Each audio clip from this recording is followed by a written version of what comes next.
Special thanks to our promotional partners at the American Philatelic Society. The APS is the largest stamp collecting organization in the world, supporting collectors of any level worldwide.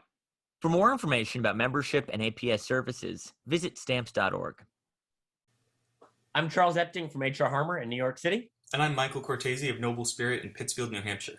And this is Conversations with Philatelists. Michael, I'm really excited for this morning's episode. But before we start, I just want to apologize. I've been nursing a sinus infection. Right. I'm on antibiotics. I'm powering through this one. It's been a rough week and a half. So if I look or sound off, I just want to apologize to all of our viewers and listeners. But since you tracked this one down, why don't you tell people who we're going to be talking to this morning? Yes. So I actually saw this guy on Twitter, I think from like a retweet that Graham Beck saw a Graham Beck Instagram repost, which is how I found out about him. So yeah, I think we're on the same page with that. Yeah.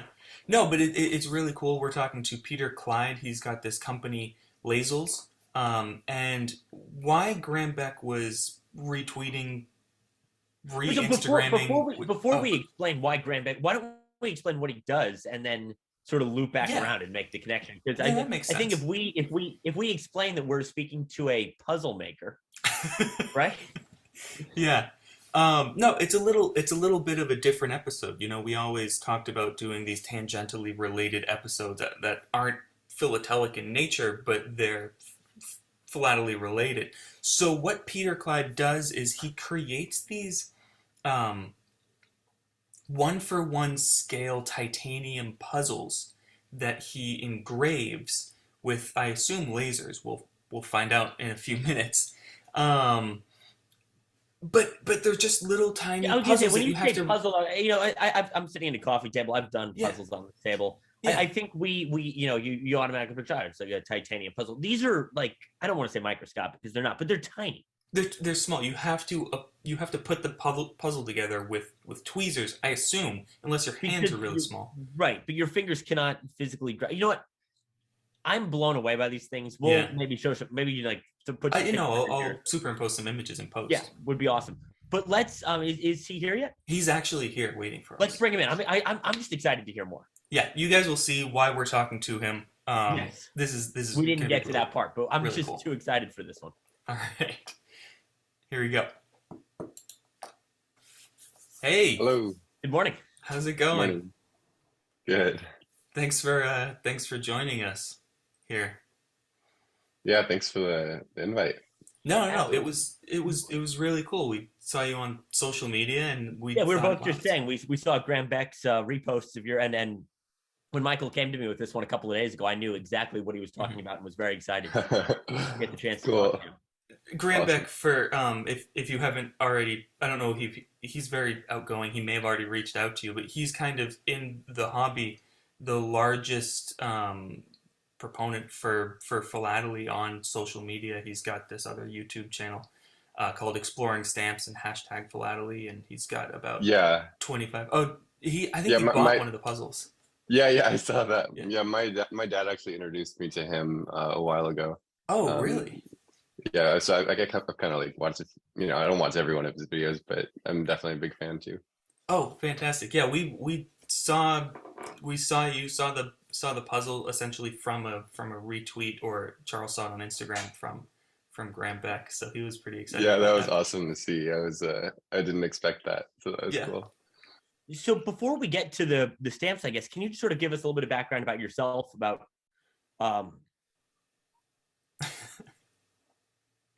Oh, it was something Nigel hit the keyboard. Did he mute you? Now can you guys hear me? Yes. Yeah. That's awesome. My cat just jumped up on the table and bumped my AirPods, and the computer thought I was putting the AirPods in my ears. So. That's so awesome. Don't do that. So can you just give us a bit of background about yourself? Sort of non-philatelic CV, what it is you do, and how you came to create these incredible little works of art. Thanks. So my I guess starting back a little earlier, like growing up, I was really interested in metalwork. Actually, like kind of, I did a lot of 3D design as a kid. So like I kind of wanted to make like jewelry for some reason, but it didn't quite mesh with my life. So then I ended up giving up that and then going into engineering, which I also loved. So I became an electrical engineer, and with a focus on miniaturization, which is kind of obviously the puzzles for miniature. But yeah, my daily life was basically making electronics smaller, like whether it's a satellite or like a phone. Wow. But I kind of like had a focus on just what is the smallest that technology can do. That was like always what I was doing. And then yeah, and then one day, you know, I was like, I mean, I've always loved puzzles. We always do them as a family, like in the holidays and, you know, just leisurely. And it was just like obvious. I'm like, wait a minute, no one's ever like really tried to make the smallest puzzles they could. And metal was the obvious choice because of the durability of it and the level of intricacy you can get. So that, I guess that's kind of the shortest summary I can do. No, that's fantastic. So I'm gonna ask a lot of questions. Is it a 3D printer? Do you start with an actual, like a slab of metal that you engrave and then cut? How does that process work?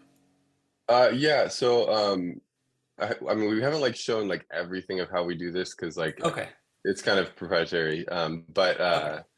it is like I do start from flat Yeah. stock, like raw from the mill. And yeah, so I cut them. I do use lasers. It's a pretty specialized way of doing it. And then I laser engrave them. And if you guys might have some crossover with like the coin community. Mhm. So like if you think of like how a master coin blanking die is Yeah. made, Yeah. that's effectively how I make each puzzle Oh, with that's incredible. the level of engraving because it's titanium.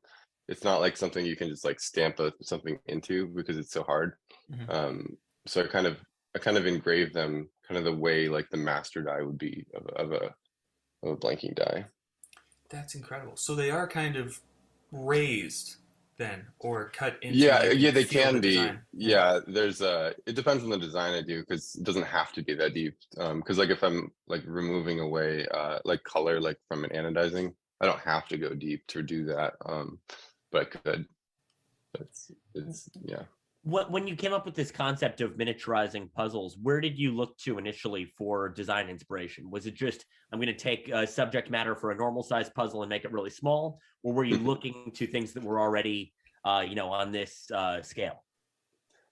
Yeah, actually, well, so I guess with my background in stamps as a kid, so my dad was a huge collector, and he like I actually grew up in Los Angeles, so like I didn't have like a big yard to play in, um, so we like stamp collecting was something like I did with my dad, and he kind of just did it like late nights.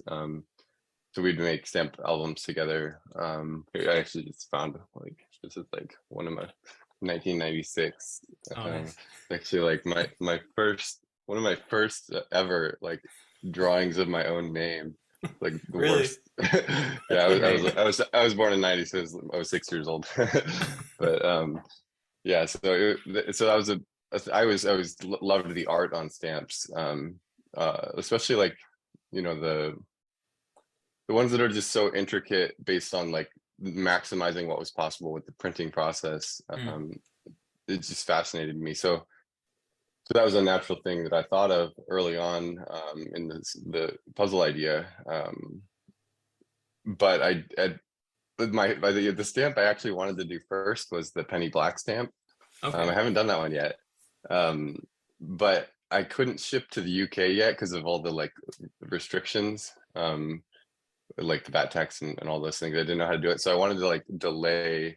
And then I ended up realizing I liked the PUC stamp even more than the penny black stamp. So then I did that one first. But yeah, the level of detail you can get in a stamp, I feel like is harmonious with what I want to do with my puzzles, which is maximize the detail. so I mean, because like the rest of our puzzles kind of are like catchphrases that we make puzzles like jewelry. Mhm. So like the more intricacy we can pack in, the better. Okay, great. So, did you always intend after the PUC, was that kind of the first one of a line of stamps, or were you just throwing that in there, seeing how it did, and then creating more jewelry-like designs yourself? Was this a larger intention? Definitely, yeah. So I mean, part of the reason for doing this Lazels at all is like it's a creative outlet for me. Hmm. So it's not really just about what is going to sell the best. Right. It's what I like to do because it's my life now. So yeah, I want to do a lot of stamps. I don't see any reason to stop doing stamps Oh yeah. ever. So it's uh it's just such a perfect display of the all the technology we can pack in. And yeah, so like I'm not sure exactly how frequent I will do them. Hmm. um Probably at least a couple a year. But yeah, I mean, it has to be the right stamp. Obviously, I'm not going to do like a Mickey Mouse stamp that's like, you know, Hmm. low resolution and not intricate. But um, there's so many stamps that. What I love about the concept, when you're doing a puzzle, you're looking for the edge pieces or the sky pieces or somebody's face. You're really focused on what is on each individual piece. And I Mhm. think a lot of people obviously get into into collecting stamps for the design and for the engraving and the artistry behind it. But when you're examining it on this level, I mean, the stamp you chose is it's one of the most gorgeous stamps ever, but it's so much bigger than other stamps of the era. I've always Yeah. found it almost overwhelming that you can't take because it doesn't look necessarily like a stamp. It's a work of art in and of itself. And I would imagine that when you're looking at pieces that are that small, you're really focusing on, oh, here's part of St. George, here's part of the dragon, here's part of the lettering. And in my mind, if I'm focused that much on the minutia, it really helps you sort of subdivide and appreciate all of the intricacies of a stamp like that. Whereas if it's just a stamp in an album, you can look at it and appreciate it, I'm sure, but you're maybe not paying attention to the scroll work in the corners or the lettering or something like that. Yeah, no, I 100% agree. I like how large the stamp is on its own merit, but obviously the design, I mean, a lot of people think it's one of the coolest stamps ever, which I'm one of them. Um, yeah, it was cool to it was cool. I don't know. I can show it a little closer. I'll zoom in on my camera later. But yeah, like the cool part about like the engraving methods too is like they have like the hash patterns. Mm. And there's different levels of hash, like or like how deep or how the spacing and stuff. And I was able to pretty much reproduce each different one, which was a fun focus. So it's just really cool to see, and you'll know when you find that piece of like, oh yeah, this is from the circular section around his head, and it's just cool to identify each piece that way. So, creating the puzzle, do you, is that, I would assume you would pick where the puzzle pieces go. Did the design of the stamp really affect the way that you drew out the puzzle? Because you can decide how many pieces it's going to be. Right. So you decided to make them the size kind of. Did the design have any influence on that? Yeah, I mean, the first couple cut drafts I did on it were different than the result. I was excited to be able to do the larger stamp so that I could get 120 pieces, and I am gonna do smaller stamps, Right. obviously. Right. But I don't want to overwhelm someone, Mm, especially with like their first puzzle they buy from me, because they can get pretty tiny. right. Um, I can make them smaller than this. It's just, has to be an enjoyable experience. So Right on. I'm looking at the puzzle on Instagram right now. For somebody who maybe hasn't seen it yet, can you just try and explain, what is a piece analogous to? How would you, what size is it, and sort of what could you put it in relative terms to give somebody who has no idea Yeah. how small we're actually talking, an idea of just one piece. Yeah, if you pull out a penny, one piece will cover Abraham Lincoln's face. That's about. That's really small. So do you send with the puzzles when you send them out tools to assemble them, or do? I do actually, yeah. Okay. So I give them. I mean, you guys are familiar with tweezers, Yeah. but so these are kind of like they're actually more like what's in like the electronics industry. Mm. Um, so like they're carbon fiber tipped, stainless steel. But then I also some people who have like tendonitis or stuff like these. They're basically the same but aluminum. Pretty cool. They're Mhm. Swiss made. And then there's also these are pretty cool. These are from Japan. They're called D Master. They're actually for diamond handling. Oh wow. Are those the They're ones with yeah, the grips on them? yeah. They're like a elastomer tips with Yeah. like a like reinforced plastic section. It's pretty cool. Mhm. But yeah, we provide tweezers with all of them. Wait, Um, there's another part of your question that I missed, my question? or Oh, Charles. Charles? Oh yeah, the Abe Lincoln's face was perfect. I just wanted people who maybe haven't seen the puzzle yet to visualize, what we're talking here, because it's again, I keep looking at Instagram just because it's so mind blowing. Yeah. Well, there was one part with the cut. I did actually end up. I tweaked the cut in a lot of places so that it didn't interfere with like features Mm. um like if you look at his nose, I actually made sure that the nub like fully goes around the nose, because it actually can there's a clashing that can happen if the cut overlaps in a conflicting way, visually. So there's a lot of work that Okay. goes into that aspect as well. I noticed on some of your puzzles the pieces are shapes rather, not a jigsaw puzzle piece, but I'm looking at one here where there's animals and things like Yeah, that. yeah, whimsies or figurals is what they call them. Yeah. Okay, perfect. Would you ever consider doing that with a stamp where Or like with a certain topical stamp. exactly, certain aspects of the stamp's design are cut to shape, and then the rest of the puzzle maybe is more conventional jigsaw puzzle shape? Is that something you've considered? Oh, for sure. Yeah. This one is kind of more of a showcase for like piece density. But yeah, for sure. In the future, I'm going to do more of that. It really depends on the puzzle too. I might do some out of brass in the future too. This one was titanium, but brass is also it's kind of nice to do the intricate whimsies in brass as well. I could see that pairing quite nicely with Yeah, there's a lot. I mean, a stamps. lot Yeah. of vintage stamps, like the paper almost looks yellow, anyways. But Yeah. Yeah. No, that's fantastic. So, we actually in the intro and here we haven't actually said what it is that you did, why we reached out to you. So you designed the one for one scale of the Great Britain 1929 Postal Union Congress stamp, and we'll throw a photo up there. But the you do hour drops, which was so interesting to me. Is you release the stamp for an hour, and people have an hour to buy it, and then you never make it again. So these things, in their own way, are, well, inherently collectible also. So you're almost making you're making a one for one commemorative puzzle for the collectible stamp.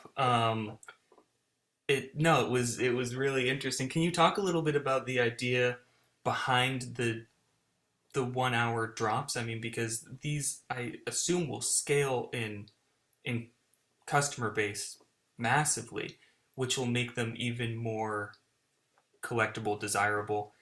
Uh, yeah, what was the thought behind that? Yeah, yeah. I mean, it's a lot like a lot of my wife and I like you do all our business planning together. so it was kind of early on. I was realizing that what I wanted to do was make as many things as I could, but not in quantity, but in like of output, but like quantity of like new designs. Um, and I couldn't figure out a way to do it like cohesively until we realized that I don't have to keep making something after I sell it. Like I can move on to a new thing, so that I get to be creative. So it's kind of a time management device Hmm. where um, it just lets me be fully free to be fully in design mode and then fully in crafting mode. Um, and then I don't have to look back. And it's really free for me as a business owner, because it feels more like I'm just doing art than I'm doing production. Yeah. So yeah, it works out well. So that we do an hour, then uh, we essentially allow whoever is committed and watching at the time and they're on the notifications list to then commit to buy it within that hour, and then we make them to order. Um, but we don't take any orders after that hour's over, just so that we can call it a wrap. Okay, so there's no customer cap within the hour. It's just you've got an hour to buy this, and then Yeah, that's it. at least for now, Right. just because I Right. make them myself. I've got one other employee, and it's like him and I make them together. And yeah, I mean, originally we were doing one of 100, but that kind Mhm. of limited what types of designs I could do, just for so that it would be viable to pursue them. And this way, I can pursue a larger range Hmm. of options, and just have it be the hour sale. Do you I don't know how much is proprietary, but do you let people know how many of each puzzle are produced after that hour? For example, the PUC, do you sort of number them based on the number of orders, so that Hmm. people know I've got one of 200 or 1,000 or 50 or whatnot? Yeah, I mean, we don't really just give all that information. I'm not sure how helpful it would be to do so. But um, I mean, it's more than we sell more than 100, um, but like less than 1,000. It's different. It's like totally different each drop. So I like if we were to publish that, it'd be a little weird because people would assume that each one would be one or the other. And kind of my point is like I'm not just like pursuing what sells the best. I'm like Right. Right. it's just I'm excited to see how many each one sells. Like it's fun. It's fun to see the diversity of it. So, this one, when do you kind of they're still in design right now, right? You're still making the PUC stamps. When that finishes, how soon after that do you begin the design for the next puzzle? I mean, pretty much immediately. I mean, I take a day off or something, but um, but yeah, it's I have like I have like a design book and bookmarks of all of what I'm working on. So like I always have like a dozen or so options, and then I basically just like feel out which one seems right for the time, and then I finalize it. I mean, it definitely takes like a month to finalize each one. Mm, Um, like it's a lot of work. Um, there's a lot that goes into it, and that's another reason I can't just remake old designs, because right. there's like so much fixturing, and like I have to lay out all of my equipment. Like it's not that easy to have. I'd have to have like a massive warehouse to Yeah. like or production facility to do No, that parallel that things. that makes sense. It wouldn't make sense if someone bought an old design, then you'd have to redo your whole setup and change it from what it is now. Yeah. Yeah. How long Yeah, do and you? each puzzle usually like back to back. I try to have a lot of diversity in the puzzle to puzzle. So like the next puzzle will not be a stamp puzzle.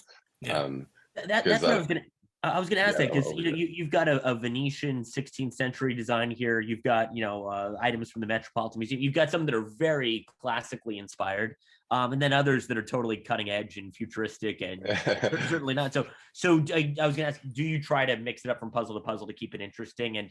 And where do you look for design in your daily life? Where or do you come across things just over the course of a normal day and you say, hey, that would make a great miniature puzzle? I mean, unfortunately, my normal day is filled with me not being able to step outside of identifying everything as a puzzle. But yeah, it's I mean, museums are my main inspiration for sure. I've you know I consider myself my own mini curator. So it's yeah, I basically if I don't watch much TV, I'll just browse through museum art. So it's yeah, it's there's so much out there, especially, and I really love the things that are like the forgotten treasures, like you know, like that Venetian lace design. I mean, sure, someone who understands lace design would have studied that in detail. Because it is actually, it's, I mean, for someone who knows that world, it is kind of famous, that piece. But someone who is not in that world, they would have never seen it. So it was really fun, and it worked really well, like with the laces of brass. It was just cool. So how long does it take to build, not design, but to physically build each puzzle? I mean, it's just totally different every time. Hmm. It's I can do a handful of them each day. But it's just, yeah, it's just totally different. It's Okay. hard to estimate. Oh, And usually, Michael, did you mean for the user when they buy when it arrives in the mail? Oh, no, no. I meant for, Oh, okay. that's a great question too. Oh, oh that was gonna be yeah. my next question. Okay? So I get my puzzle in the mail. How long do you think it takes me, having not seen it, or maybe not not having the up close relationship with it that you have? What is the user experience like typically? Yeah, I try to stay away from hours because I'm unable to estimate them because I know the design so well. Hmm. I have them memorized. I know where every piece goes. But I envision most of my puzzles are like a whole Saturday type of activity. But some of them can definitely extend. Like some of my smaller puzzles, like I made one called the Azure 121 that was there was no graphic on it and it was blue, and it was edgeless, and that was like a 20-hour puzzle for some people. Um, but yeah, I mean, it's supposed to take up time, and it's supposed to also be easy too, because like we give them like a little velvet drop cloth, and you can just drop the puzzle on it and like set it on the side of your desk and then come back to it later. It doesn't take up your whole living room table. That's incredible. It sounds like a real passion project, not only for yourself but for people. But is there something? Do you provide them with a kind of display case, or is something there's something that you display? You keep. I assume you keep one for yourself of every puzzle. Yeah. How do you display them? Yeah, do you keep them constructed or do you keep them deconstructed? What's Yeah. your Yeah. This is actually an ongoing it's our number one question of how do we display these things. Hmm. The answer is I don't have space right now to make displays. I'm building a new shop, so that I'll have more space, more capacity. Like the displays actually will take up more space. Like just Right. I'll be managing materials that um yeah, so I want to work on my own displays. I really like them behind glass, not plastic. And double-sided is pretty cool. Hmm. Some people use like a floating frame and then they just squeeze it between the two sheets of glass.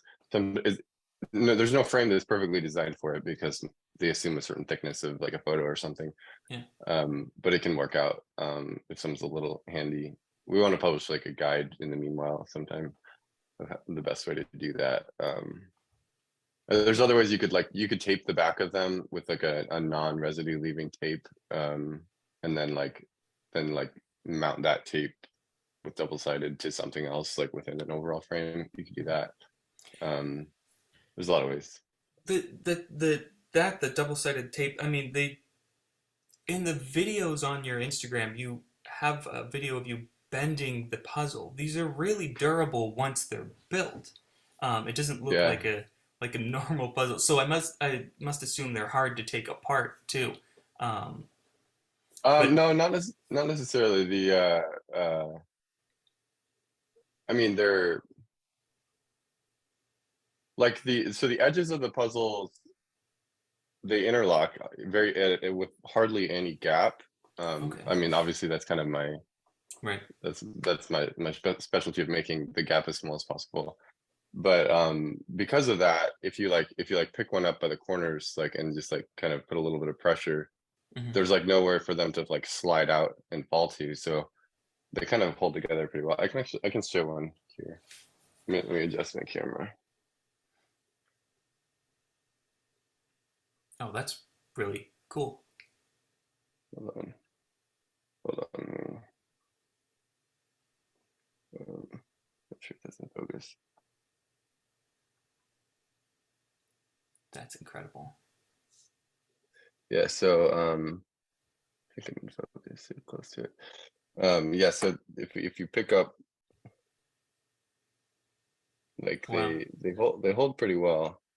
And then like if you look at the back, you can kind of see the way the pieces like touch each other. And oops.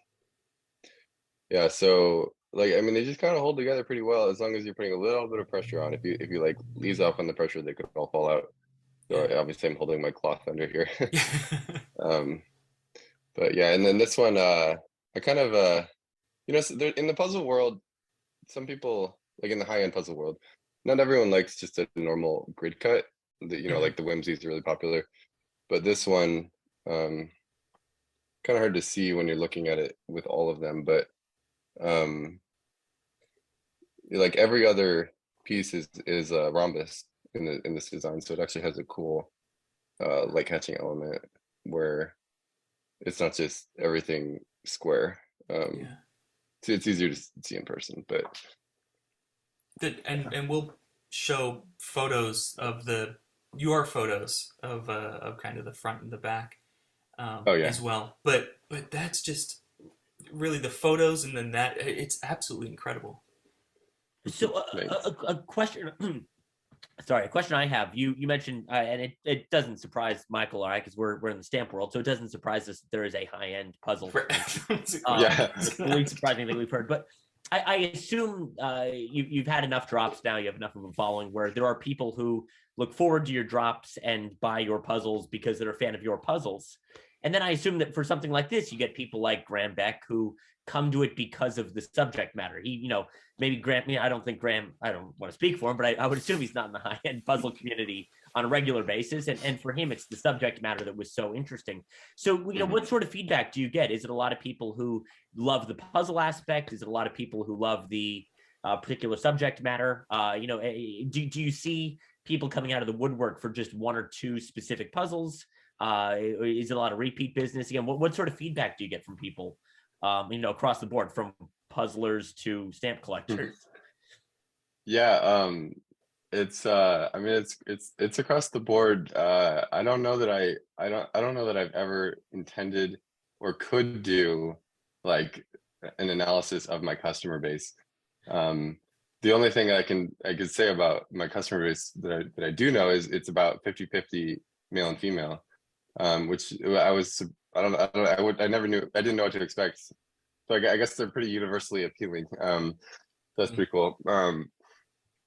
But yeah, I mean, initially it was the hardcore, puzzle collectors that were our primary base, and that really gave us the initial momentum we needed to see it as a viable, focus for us, because obviously I can't just make these.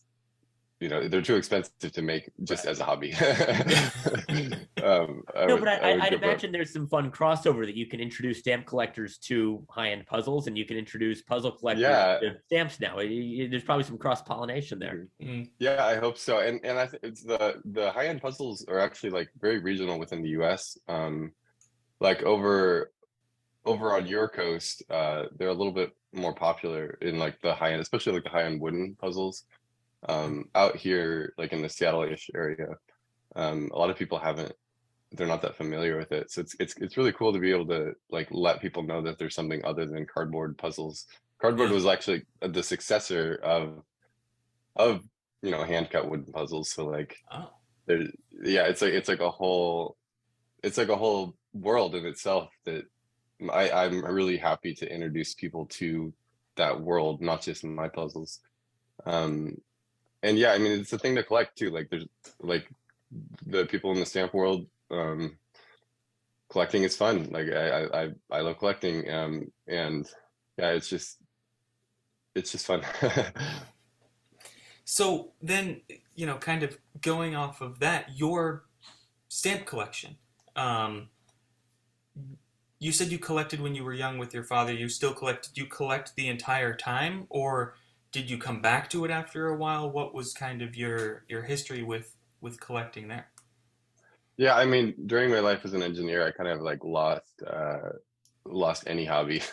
I was pretty focused on what I did.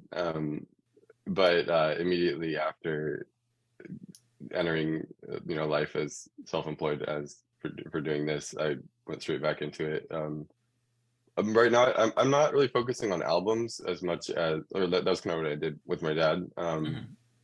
But I'm focusing more on the most intricate stamps that I can possibly, like the most visually appealing for me. I mean, it's funny because some of those will be extremely high value Hmm. stamps that I could never afford.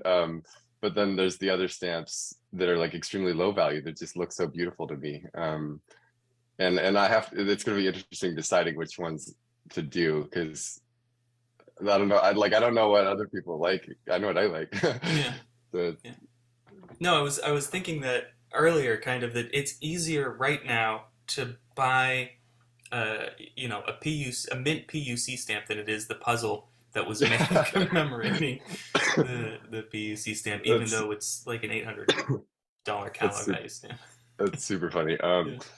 Yeah, the resale value on my puzzle is actually pretty good from what I've seen too. It's they're not many people. I've only seen a couple people even be willing to give them up. Oh yeah, I would imagine that once someone gets it, it's because they Yeah, want it.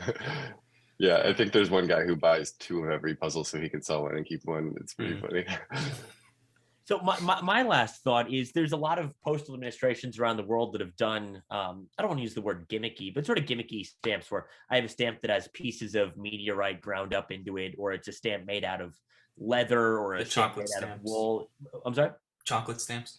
Chocolate stamps, exactly. There's these stamps that are maybe geared more towards collectors than actually being put on mail. But I would love to see some foreign postal administration reach out to you and create Yeah.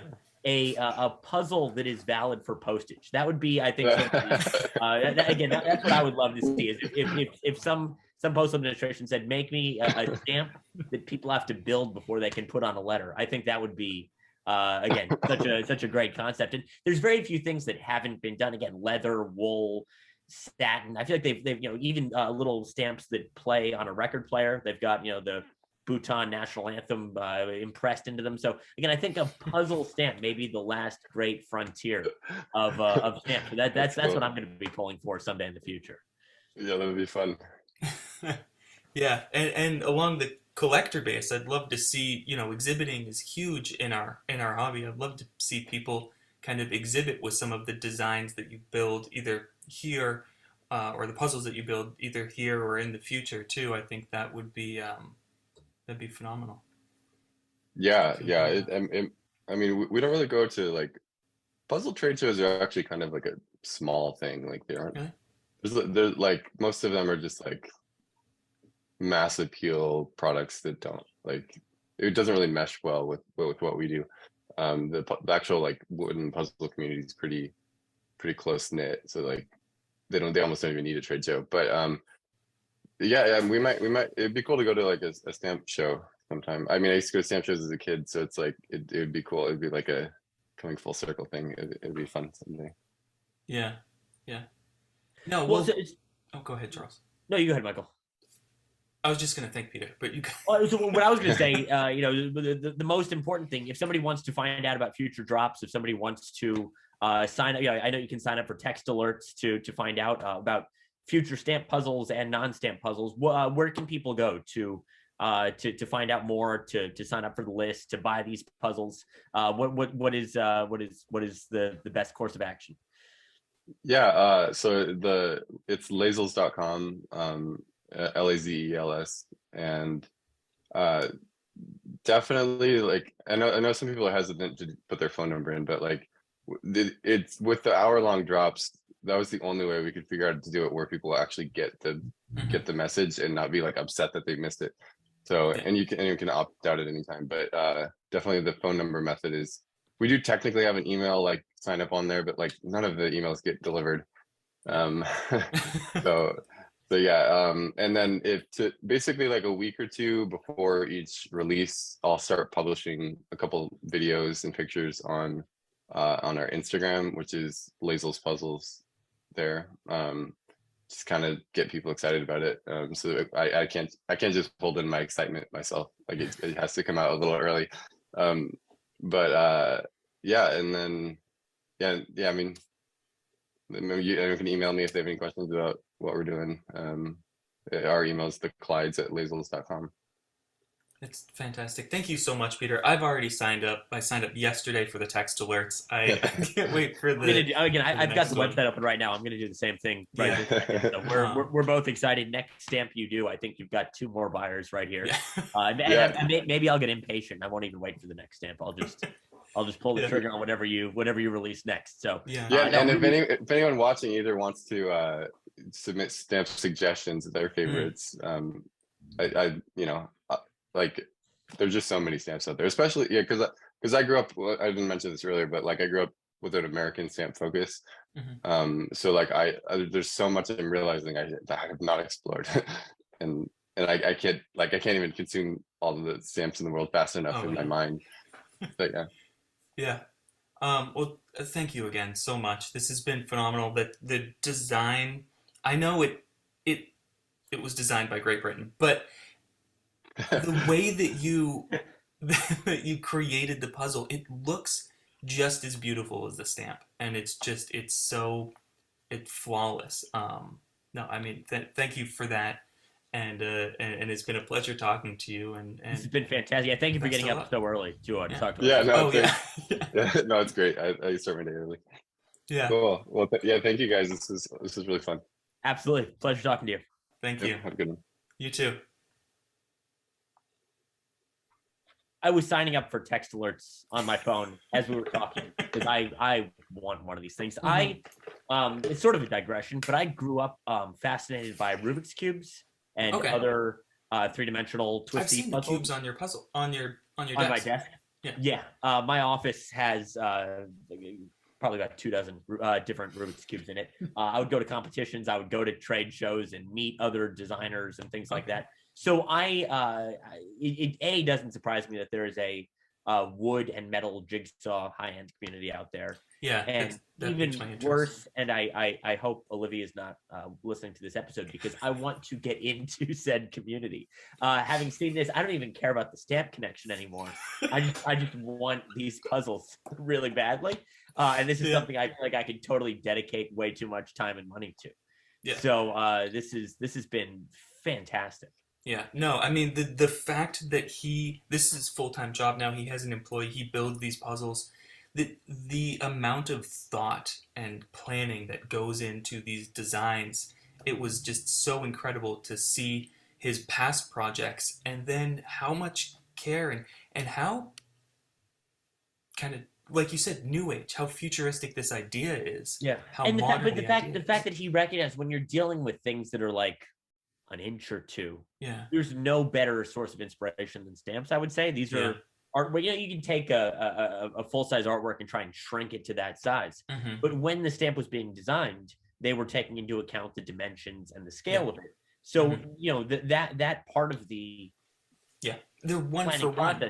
Exactly. It's already been shrunk. Yeah. Now all he has to do is chop it up and subdivide it and further make it just something really incredible. So I'm fascinated by this concept. I'm signed up for the texts. Yeah. Lazels.com, LAZELS.com. Lazels Puzzles on Instagram. I'm fascinated by it. I'm obsessed already.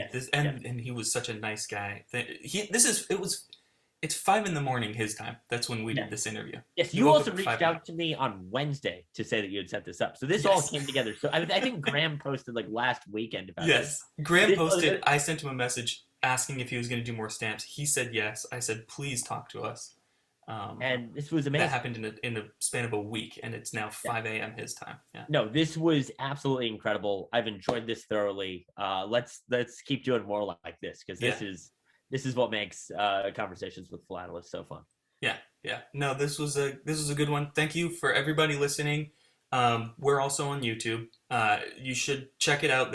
I will tag it where he picked up the puzzle and showed how it can bend, but I'm also going to include photos of the front and the back of his other puzzles as well. I'll just kind of throw them in throughout. But we're on Spotify, Apple Podcasts, Google Podcasts, philatelypodcast@gmail.com, philatelypodcast.com. We're both on Twitter. Charles, I'm looking at the puzzles, man. I'm sorry. I forget your Twitter handle. No, Michael. I'm here. Michael J. Court. I'm distracted. I'm looking at this. I can't stop. Yeah, we're on Twitter. It's all you did all the links. Just get me one of these puzzles, man. Yeah. We appreciate all of our listeners as always. Reach out to us if you have other suggestions about people who maybe aren't traditional stamp collectors but have some cool connection to the hobby, like today's wonderful chat. So we really enjoyed this, and we'll be back again real soon. Yeah, absolutely. Thank you guys so much, and see you next time.